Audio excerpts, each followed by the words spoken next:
Hello बच्चों, स्वागत है आपका इस इलेक्ट्रॉनिक्स इंजीनियरिंग के वीडियो लेक्चर सीरीज में। और आज इस लेक्चर में बच्चों बड़ा ही इम्पोर्टेंट कॉन्सेप्ट हमें देखना है। निगेटिव फीडबैक ऑपरेशनल एम्पलीफायर के क्या होता है, इसे हम इस लेक्चर में डिस्कस करने वाले हैं। बट डिस्कशन करने से पहले थोड़ा सा हम प्रीवियस लेक्चर में जाते हैं और वहाँ पे मैंने आपको बताया था कि ऑपरेशनल एम्पलीफायर बेसिकली दो रीजन में वर्क करता है, लीनियर रीजन और सैचुरेशन रीजन। तो कैसे हम ओपैम को रिकॉग्नाइज करेंगे कि वो किस रीजन में वर्क कर रहा है, तो उसके लिए बच्चों मैंने कंडीशन बताया था कि आउटपुट वोल्टेज अगर सप्लाई वोल्टेज से लेस है तो उस केस में आउटपुट वोल्टेज इनपुट वोल्टेज के डायरेक्टली प्रोपोर्शनल होता है। या अगर हम बात करें आउटपुट वोल्टेज की तो उस आउटपुट वोल्टेज की value A naught L into V I के इक्वल होती है। चूंकि यहाँ आउटपुट वोल्टेज इनपुट वोल्टेज के प्रोपोर्शनल वेरी कर रहा है, उससे लीनियरली वेरी कर रहा है, दैट्स वाई इस रीजन को हम लोग लीनियर रीजन के नाम से जानते थे। और बच्चों जैसे ही आउटपुट वोल्टेज सप्लाई वोल्टेज के इक्वल या उससे ग्रेटर पहुंचता था तो आउटपुट वोल्टेज में कोई चेंजिंग नहीं होती थी। वो आउटपुट वोल्टेज ऑपरेशनल एम्पलीफायर के सप्लाई वोल्टेज पे जाके फिक्स हो जाता था। मैंने आपको एक न्यूमेरिकल भी कराया था और उस न्यूमेरिकल से आपको एक चीज कंक्लूड किया था कि output voltage can not exceed supply voltage of operational amplifier. तो जैसे ही आउटपुट वोल्टेज सप्लाई वोल्टेज पे पहुंचा, इनपुट में आप कितना हो वेरिएशन कर लो, मींस इनपुट को कितना हो आप इंक्रीज कर लो, उसका आउटपुट वोल्टेज अब बढ़ने वाला नहीं है। उसी सप्लाई वोल्टेज पे क्या हो जाएगा, कांस्टेंट हो जाएगा, सैचुरेट हो जाएगा। इसलिए उस रीजन का नाम हम लोगों ने क्या रखा था, सैचुरेशन रीजन। बात समझ में आई? अब सवाल ये है कि अगर ऑपरेशनल एम्पलीफायर को आप एम्पलीफायर बोल रहे हो या दुनिया के किसी भी एम्पलीफायर को अगर आप एम्पलीफायर बोल रहे हो, तो एम्पलीफायर एम्पलीफायर की तरह वर्क तभी करेगा जब वो प्रॉपर एम्पलीफिकेशन करेगा।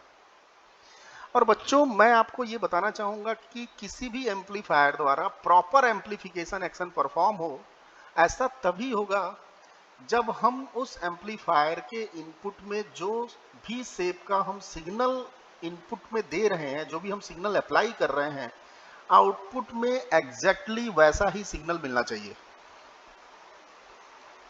यहाँ पे देखिए मैंने सपोज किसी एम्पलीफायर के इनपुट में ये सिग्नल अप्लाई किया, तो यहाँ पे देखिए आउटपुट में अगर इस तरीके का सिग्नल मिल रहा है या इसका इन्वर्ट सिग्नल मिल रहा है, तब हम कहेंगे कि वो एम्पलीफायर प्रॉपर एम्पलीफिकेशन परफॉर्म कर रहा है।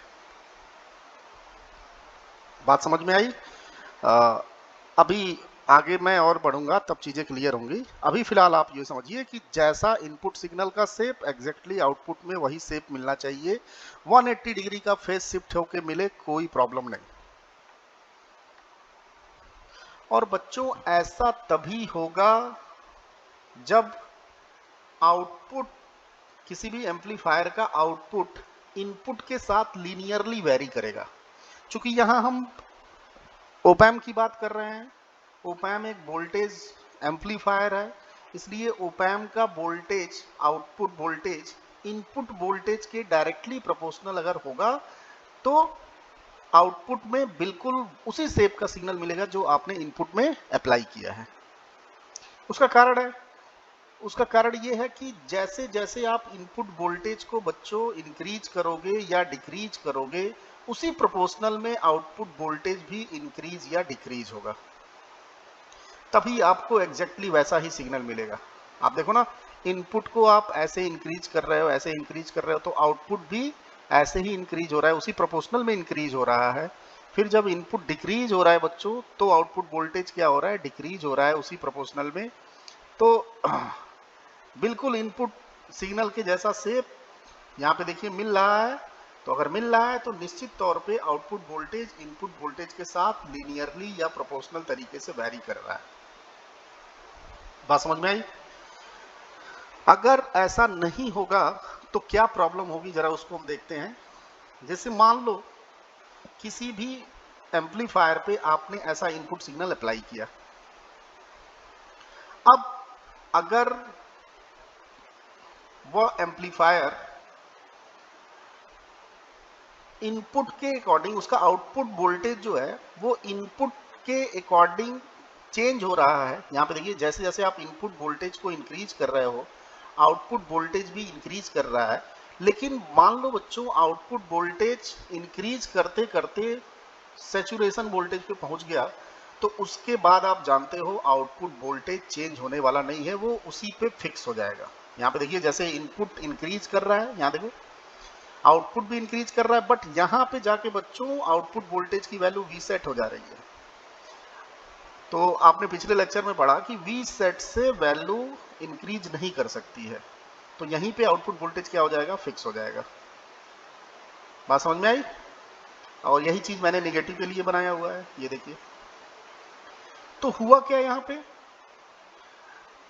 क्या आपको एम्पलीफायर के आउटपुट में जो इनपुट में सिग्नल आपने अप्लाई किया, क्या उसी शेप का आपको आउटपुट में सिग्नल मिल रहा है? नहीं मिल रहा है, क्योंकि जो आउटपुट में सिग्नल मिल रहा है उसको देखिए मैंने ऐसे पिंक कलर से बनाया है, ऐसे डार्क करके बनाया हुआ है। तो आप मुझे बताओ क्या ये जो वेवफॉर्म आया आउटपुट में, जो सिग्नल का शेप आया, वो इनपुट के सिग्नल के शेप ऐसा है? नहीं, इतना पोर्शन क्लिप ऑफ हो गया है। देख रहे हो आप, इतना पोर्शन क्या हो गया, क्लिप ऑफ हो गया। मैं यहां पे फिर से बना दे रहा हूं इसको।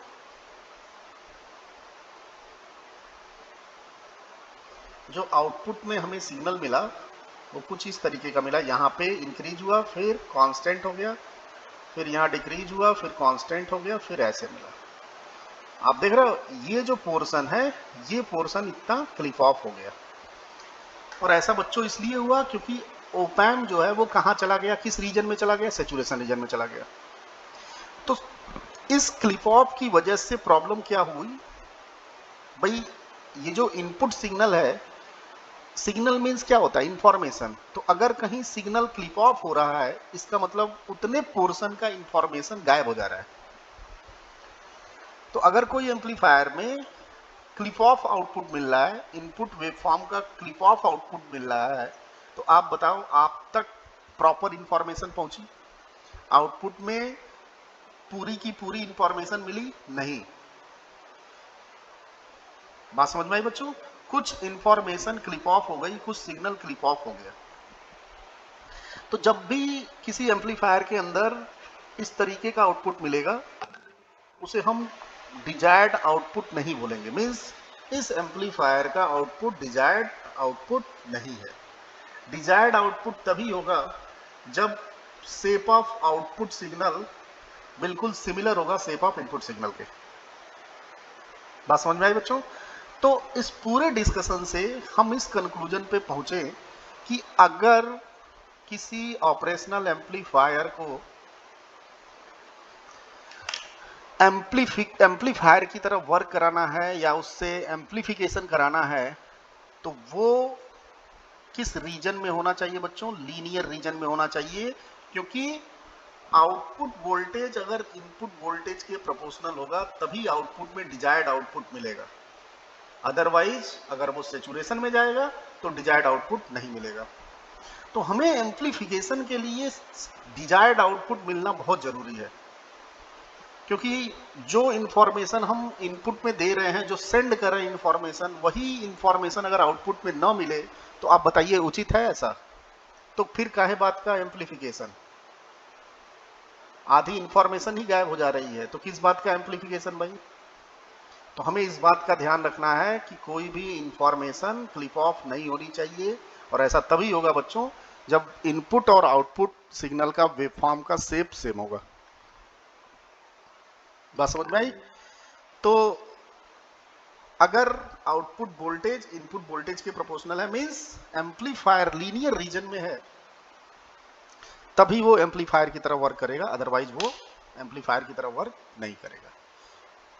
ठीक है ना? क्योंकि एम्पलीफिकेशन का मतलब होता है कि आउटपुट वोल्टेज या कोई भी आउटपुट क्वांटिटी इनपुट में कुछ फैक्टर का मल्टीप्लिकेशन होके आना चाहिए।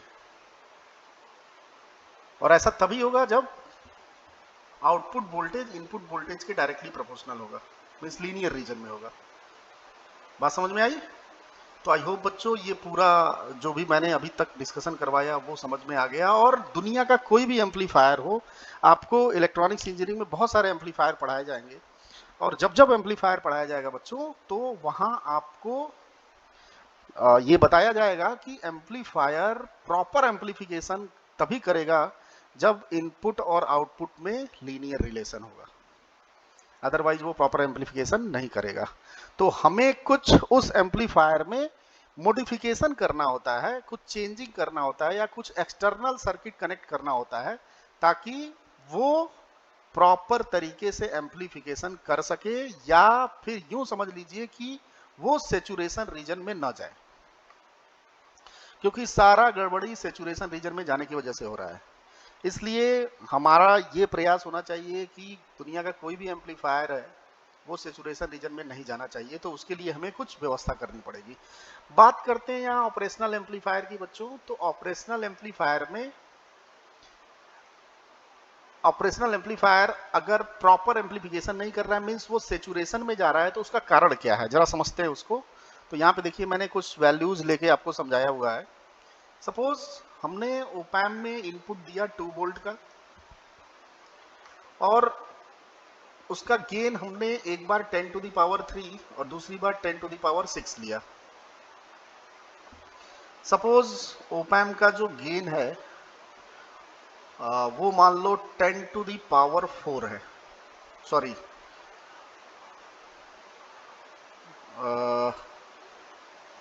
ओपैम्प का जो सप्लाई वोल्टेज है वो हमने मान लिया 5 किलो वोल्ट है, ऐसे फॉर एग्जांपल ले लिया हमने 5 किलो वोल्ट है। तो अगर 2 वोल्ट का इनपुट सिग्नल आप ओपैम्प में अप्लाई कर रहे हो और गेन की वैल्यू 10 टू द पावर 3 है, तो आउटपुट में वोल्टेज क्या मिलेगा? तो उसे हम निकालेंगे A not L into VI से। उस केस में आउटपुट वोल्टेज की वैल्यू क्या आएगी बच्चों? 2 किलो वोल्ट आएगी। बट अगर गेन बहुत ज्यादा हाई है, मीन्स 10 टू द पावर 6 है, तो उस केस में आउटपुट वोल्टेज क्या आएगा बच्चों? 2 मेगा वोल्ट। और आपको पता है कि output voltage can not exceed it's supply voltage, तो इसलिए यहाँ जो आउटपुट वोल्टेज आएगा बच्चों वो 2 मेगा वोल्ट ना आके कितना आएगा? 5 किलो वोल्ट आएगा। मीन्स हमारा ओपैम्प किस रीजन में चला गया? सैचुरेशन रीजन में चला गया। और ऐसा तभी हुआ जब गेन की वैल्यू बहुत ज्यादा हाई है। तो कैसे हमें ऑपरेशनल एम्पलीफायर को प्रोटेक्ट करना है कि ताकि वो सैचुरेशन में ना जाए? तो उसके लिए बच्चों हमें ऑपरेशनल एम्पलीफायर के गेन को क्या करना पड़ेगा? बढ़ाना पड़ेगा। सॉरी, ऑपरेशनल एम्पलीफायर के गेन को घटाना पड़ेगा। भाई बढ़ा दिया तब तो प्रॉब्लम हो गई। जितना ज्यादा गेन होगा उतना ही ज्यादा चांस होगा, उतनी ज्यादा प्रोबेबिलिटी होगी सैचुरेशन में जाने की। तो हमें सैचुरेशन में जाने से बचाना है, और वो तभी हो पाएगा जब गेन की वैल्यू बच्चों क्या होगी? कम होगी। क्योंकि गेन ही वो फैक्टर है जो आउटपुट वोल्टेज को क्या कर रहा है? इनहैंस कर रहा है, आउटपुट वोल्टेज को बढ़ा रहा है। तो ऐसा ना हो कि आउटपुट वोल्टेज बढ़ते बढ़ते इस कंडीशन में चला जाए, मीन्स सैचुरेशन में चला जाए।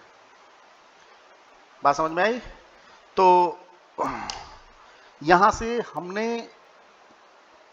हम एक कंक्लूजन पे पहुंच गए कि ओपैम्प को अगर एम्पलीफिकेशन एक्शन परफॉर्म करवाना है तो उसका गेन कम से कम होना। अब सवाल ये है कि ओपैम्प का गेन हम रिड्यूस कैसे करेंगे, ओपैम्प का गेन हम कैसे कम करेंगे? तो बच्चों एक कॉन्सेप्ट होता है फीडबैक का, ठीक है? अभी मैं आपको समझाऊंगा कि फीडबैक मीन्स क्या होता है और कितने टाइप के फीडबैक होते हैं। तो बस आप ये जानो कि ऑपरेशनल एम्पलीफायर के अंदर नेगेटिव फीडबैक इंट्रोड्यूस करके हम उसके ओवरऑल गेन को रिड्यूस कर सकते हैं। बात समझ में आई? तो आइए देखते हैं कि कैसे नेगेटिव फीडबैक इंट्रोड्यूस करके ओपैम्प का या किसी भी एम्पलीफायर का हमने गेन रिड्यूस कर दिया। और बच्चों आपको मैं यहाँ बताना चाहूँगा, ओपैम्प के लिए ही नहीं, दुनिया के हर एम्पलीफायर के लिए अगर एम्पलीफायर को लीनियर रीजन में रखना है, मीन्स उससे प्रॉपर एम्पलीफिकेशन परफॉर्म करवाना है, तो उसमें नेगेटिव फीडबैक इंट्रोड्यूस करना पड़ेगा, क्योंकि गेन उसी से रिड्यूस होता है।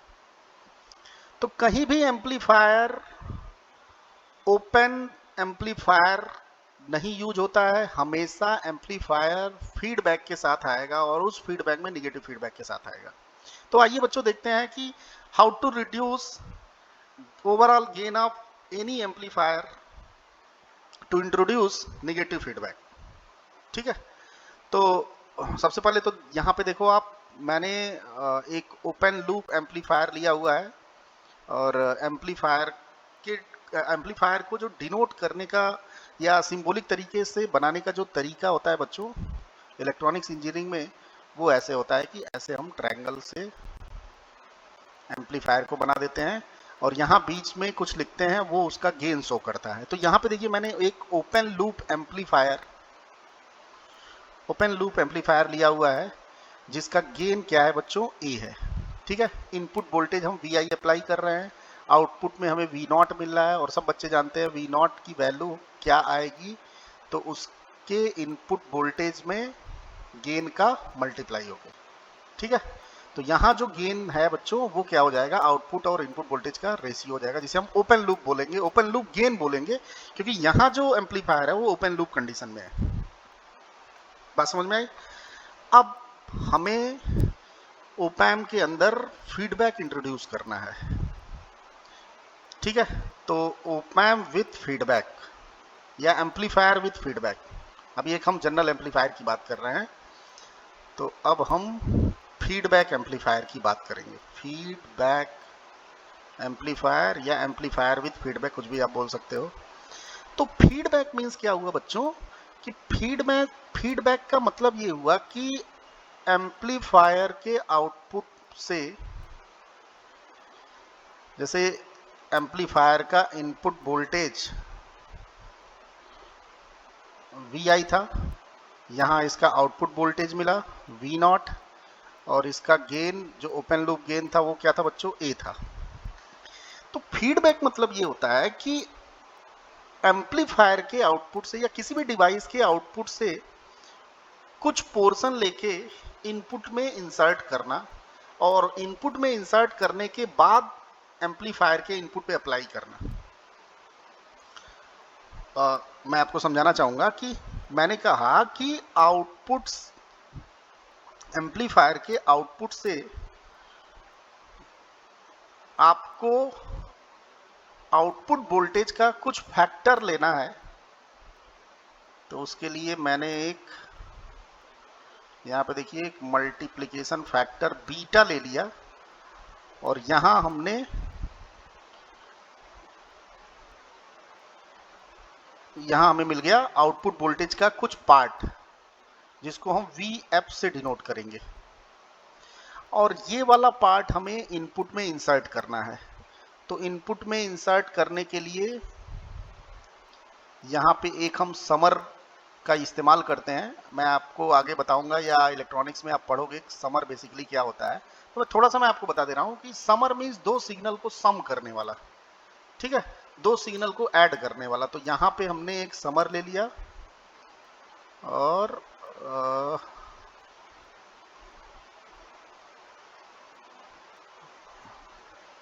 यहाँ पे देखिए समर को हम ऐसे डिनोट करते हैं,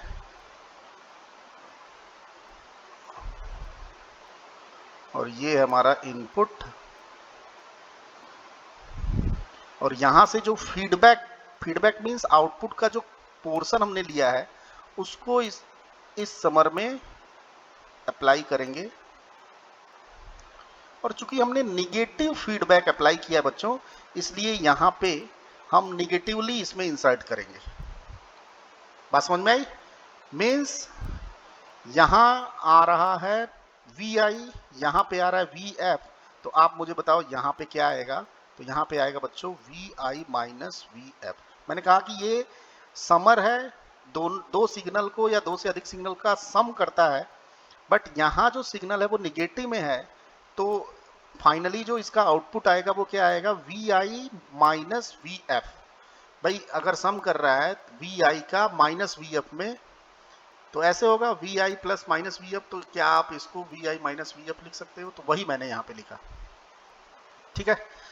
चूंकि यहाँ आपने आउटपुट का कुछ पोर्शन लिया है, तो क्या आप इस वी एफ को वी नॉट में बीटा फैक्टर का मल्टीप्लाई करके लिख सकते हो? ये मैंने कहा कि आउटपुट वोल्टेज का पार्ट लेके इनपुट में अप्लाई करना। तो जिस फैक्टर से हम आउटपुट वोल्टेज को ले रहे हैं वो फैक्टर हमारे लिए क्या है? बीटा है, जिसको हम फीडबैक पाथ का गेन बोलते हैं। ये जो पाथ है बच्चों, ये जो पाथ है इसको हम बोलते हैं फॉरवर्ड पाथ। क्या बोलते हैं हम? Forward path. और ये जो पाथ हमने लिया है that path is known as feedback path. Feedback path, ठीक है। तो फीडबैक पाथ का जो गेन है वो क्या है? बीटा है। तो मैं यहां पे लिख दे रहा हूं beta is the gain of feedback path, ठीक है। तो मेरे ख्याल से ये आपको डायग्राम समझ में आ गया, और इस डायग्राम से फीडबैक क्या होता है ये आपको समझ में आ गया। फीडबैक मीन्स आउटपुट के कुछ पोर्शन को इनपुट में इंसर्ट करके डिवाइस के इनपुट पे अप्लाई करना, ठीक है। बात समझ में आई बच्चों? तो आप मुझे यहाँ बताओ, इस केस में आउटपुट वोल्टेज की वैल्यू क्या आएगी? यहाँ से जरा आउटपुट वोल्टेज निकालते हैं। तो सबसे पहले देखो ये आउटपुट वोल्टेज जो भी इसमें इनपुट अप्लाई हो रहा है उसमें ए फैक्टर का मल्टीप्लाई करके मिलेगा। Means we can write output voltage is equal to A multiplied by we I minus V F. बात समझ में आई? अब बच्चों यहाँ जो आउटपुट और इनपुट का रेशियो आएगा, यहाँ जो आउटपुट इनपुट का रेशियो आएगा वो इस एम्पलीफायर का, जिसे हम फीडबैक ऑपरेशनल एम्पलीफायर या फीडबैक एम्पलीफायर बोलेंगे, उसका गेन आएगा। मीन्स इसे हम क्या बोलेंगे? गेन विथ फीडबैक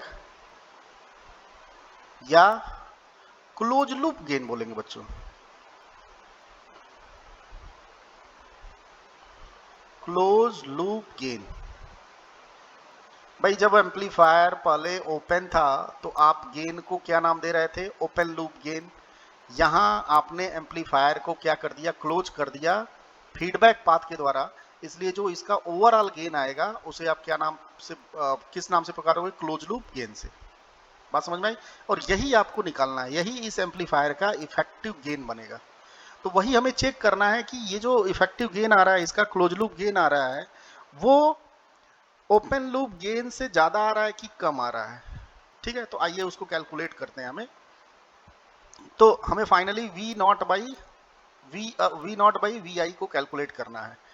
तो आप एक काम करो, यहाँ पे वी एफ की वैल्यू क्या आप पुट कर सकते हो? बीटा इंटू वी नॉट, बिल्कुल कर सकते हैं। अब यहाँ से आपको रेशियो लेना है वी नॉट और वी आई का, तो आप इसमें पहले इसको मल्टीप्लाई कर दो, ये हो जाएगा बीटा ए वी नॉट। अब इस वी नॉट वाले टर्म को एक साथ ले लो, तो जब ये इधर जाएगा और वी नॉट कॉमन होगा तो 1 plus beta A V I. अब आप मुझे बताओ V not by we I की वैल्यू क्या होगी? तो A divided by 1 plus beta A. तो बच्चों जो वी नॉट बाई वी आई आया वो फीडबैक, वो एम्पलीफायर का गेन आया विथ फीडबैक या क्लोज लूप गेन आया। तो इसे आप फीडबैक गेन या क्लोज लूप गेन से डिनोट कर सकते हैं, ठीक है। तो हम इसको ए एफ से डिनोट करते हैं। तो ए एफ की वैल्यू क्या आई? A divided by 1 plus beta A. अब इस एक्सप्रेशन को आप ध्यान से देखो, क्या इस एक्सप्रेशन से आप ऑब्जर्व कर सकते हो कि ए एफ की वैल्यू जो फाइनल गेन आया, मीन्स जो ओवरऑल गेन आया विथ फीडबैक, उसकी value close loop open loop gain means A से कम है, क्योंकि उसमें देखिए किसी फैक्टर का डिवीजन हो रहा है और वो फैक्टर ग्रेटर देन 1 है, तो 1 प्लस समथिंग है ना। तो आप क्या कर रहे हो, आप ऐसे फैक्टर से डिवीजन कर रहे हो जो क्या है, एक से अधिक है। बात समझ में आई बच्चों? तो यहां देखा आपने कि जो एम्पलीफायर का गेन था वो रिड्यूस हो गया। कैसे? टू इंट्रोड्यूस नेगेटिव फीडबैक से। जब हमने एम्पलीफायर में नेगेटिव फीडबैक इंसर्ट कर दिया तो उसका जो ओवरऑल गेन आया बच्चों, वो क्या आ गया, ओपन लूप गेन से क्या हो गया, कम हो गया। बात समझ में आई? और मैंने आपको बताया भी था कि हमें गेन को क्या करना है, रिड्यूस करना है। इसलिए दुनिया का कोई भी एम्पलीफायर अगर हमें बनाना है तो उसमें हमें नेगेटिव फीडबैक इंट्रोड्यूस करना पड़ेगा। बात समझ में आई? जरा पॉजिटिव फीडबैक से क्या नुकसान होगा जरा उसको देखते हैं। अगर बच्चों यहां हम पॉजिटिव फीडबैक देते तो सोचिए इस माइनस की जगह हम क्या लिखते, प्लस लिखते। तो यहां जो सिग्नल आता वो क्या आता, V I plus V F. और जब V I plus V F आता तो यहां जब आप कॉमन लेते तो ये 1 माइनस बीटा ए हो जाता। तो फाइनल जो गेन आता, if we apply positive feedback then feedback gain क्या आता, बिल्कुल यही आता, बट यहां माइनस आ जाता, 1 माइनस बीटा ए आ जाता। अब जरा इसको देखिए एक्सप्रेशन को, क्या इस एक्सप्रेशन में feedback gain open loop gain से ज्यादा है? बिल्कुल ज्यादा है, क्योंकि जिस फैक्टर से आप मल्टीप्लाई कर रहे हो 1 से क्या है, कम है। तो 1 फैक्टर से कम डिवीजन करने का मतलब क्या हुआ, वो क्या कर देगा, उसको और इंक्रीज कर देगा। ठीक है भाई, इतना मैथमेटिक्स जानते होगे आप। यहाँ ए एफ की वैल्यू ए से क्या होगी, ज्यादा होगी। तो आपको करना क्या है, एम्प्लीफिकेशन कराने के लिए, लीनियर रीजन में वर्क कराने के लिए, कि गेन को रिड्यूस करना है, तो क्या आप पॉजिटिव फीडबैक इंट्रोड्यूस करोगे, नेगेटिव फीडबैक इंट्रोड्यूस करोगे? तो आपका आंसर क्या होगा, नेगेटिव फीडबैक हमें इंट्रोड्यूस करना पड़ेगा। बात समझ में आई बच्चों? इसलिए एम्पलीफायर, चूंकि हम यहाँ पे ऑपरेशनल एम्पलीफायर पढ़ रहे हैं, तो ऑपरेशनल एम्पलीफायर को एम्पलीफायर की तरह तभी हम पढ़ेंगे या तभी हम उसको एम्पलीफायर की तरह ट्रीट करेंगे जब उसमें क्या होगा, नेगेटिव फीडबैक होगा। बात समझ में बच्चों? तो आई होप आपको ये नेगेटिव फीडबैक का कॉन्सेप्ट समझ में आ गया होगा। मैक्सिमम स्टूडेंट्स रट लेते हैं इसको, तो ठीक है भाई, आप भी रट लो, बट चीज़ों को समझ में आना चाहिए ताकि जब हम इसको पढ़ें तो थोड़ा सा हमारे अंदर फीलिंग आए। ठीक है, तो आई होप बच्चों आपको ये चीज़ें क्लियर हो गई कि नेगेटिव फीडबैक का कॉन्सेप्ट क्या होता है, कैसे नेगेटिव फीडबैक इंट्रोड्यूस करके किसी ओपैम्प के अंदर हम उसके गेन को रिड्यूस करके और उसे सैचुरेशन में जाने से हम बचाते हैं।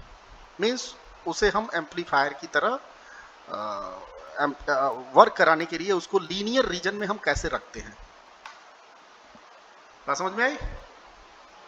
तो चलिए इस लेक्चर में हम इतना ही पढ़ते हैं। अब इसके आगे की चीज़ें हम नेक्स्ट लेक्चर में पढ़ेंगे। तो ये आप दिमाग में रखना कि चूंकि हमारा ये यहाँ जो कोर्स है वो हमें ऑपरेशनल एम्पलीफायर को एज अ एम्पलीफायर पढ़ना है, इसलिए जितने भी आपको ओपैम्प के सर्किट दिखेंगे उन सब में नेगेटिव फीडबैक होगा। अगर कहीं आपको पॉजिटिव फीडबैक वाला एम्पलीफायर दिख रहा है यहाँ पे, तो वो आपके सिलेबस में नहीं है।